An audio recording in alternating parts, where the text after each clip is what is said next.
Welcome back to this channel. Nandito ako sa Gold Coast ngayon, attending the World Rett Syndrome Congress. Sa hindi pa nakakaalam sa inyo, ang anak namin, 18-year-old, ay mayroong Rett Syndrome. So, attend tayo ng 1 week na conference to get an update, mga latest development and research about Rett Syndrome.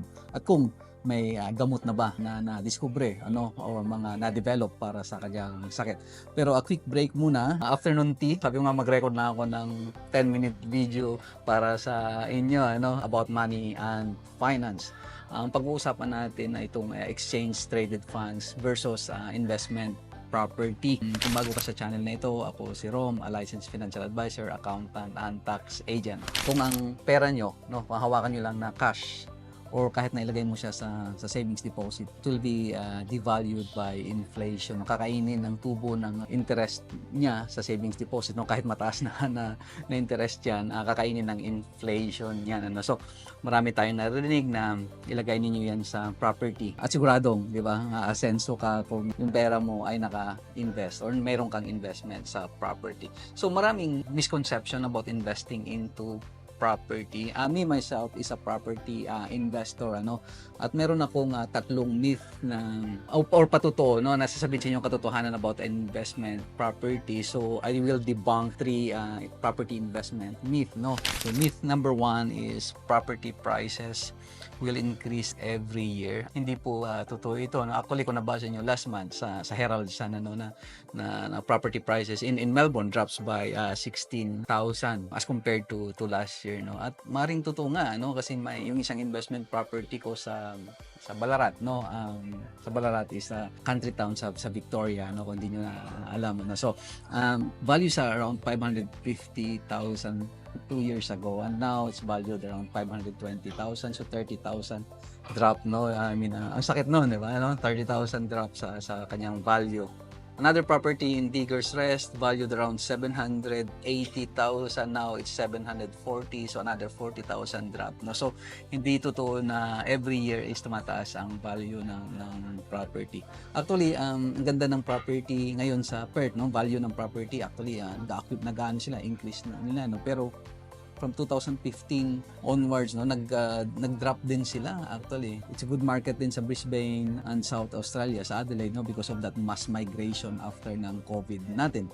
Pero 10 years ago, stagnant din sila. So, nagsisettle down na ngayon. Actually, nagiging start na rin na maging stagnant ang property value ngayon sa ibang state. So, hindi po totoo yun na every year ay tumataas ang value ng property. Myth number 2, property offers a guaranteed rent every month. Hindi rin siya totoo. As a property investor, meron din akong investment property na pagkalis ng tenant after 2 months pa ako nakahanap. Imagine kung hindi ka ready sa 2 buwan na yun, so you keep on paying the interest. Alam mo, utang rin ng investment property natin, di ba? You keep paying water council rates, di ba? So there's a research as well in Sydney. Ang title ng research na ito ay yung tawag end of tenancy research, na around 8% actually ng lease ay terminated by property managers because of non-paying of rent or yung mga arrears, yung mga late silang magbayad ng rent. So supposed to be, as a property investor, kailangan maging ready din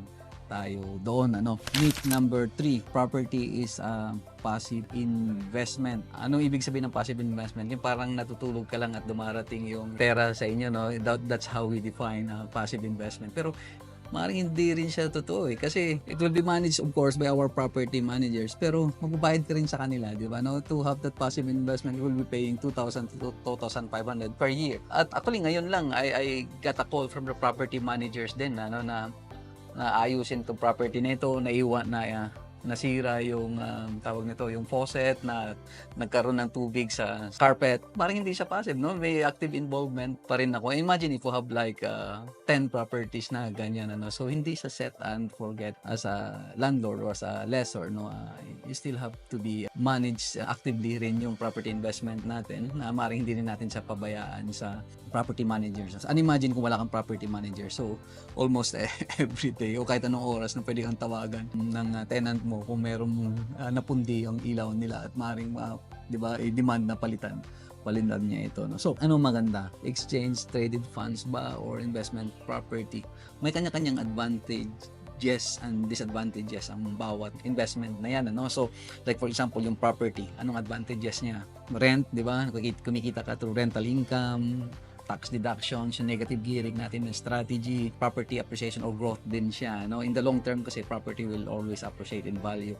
Exchange traded funds, bakit isa sa mga gusto ko rin na investment, no? Ano ang advantages niya?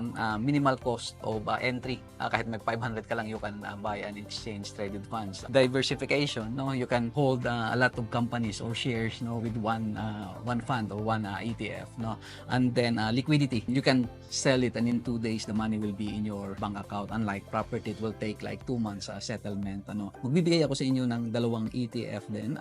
If you want a passive investment na pinapabayaan lang ang investment na yan, no, as compared to property, itong ETF is more passive siya in my own opinion, no. So magbabanggit ako ng product. This is not financial advice, no. So ETF is a financial product, so you need to contact your financial advisor if you want to act on this, no. So A200, top 200 companies in Australia, the biggest, no, company in Australia in terms of capitalization. Ang isa is ang quote INCM, no, global income leaders ito. Top 100 naman na big company and profitable companies around the world, no, outside of Australia. So 2 ETF na every quarter nagbibigay sa inyo ng income, parang rental income din siya. And maganda rin ang kanyang performance, ano. A200 is 8.17 in 10 years and itong INCM natin is 8.99 ng kanyang performance din siya for the last 10 years. Again, past performance is not an indicator of the future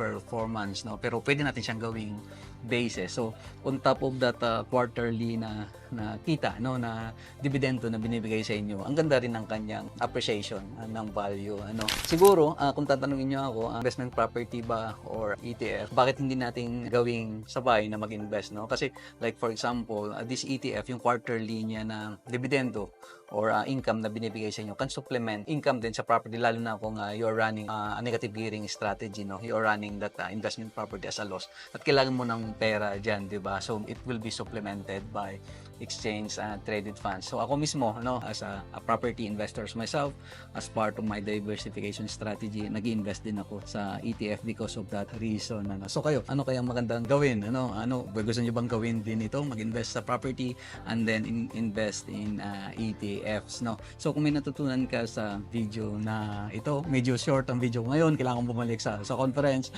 hit like and subscribe, no? At kung may kakilala ka naman, kaibigan, kapamilya, kapuso na magbe-benefit sa video na ito, i-share mo ito sa kanya. Kita-kits ulit tayo next week.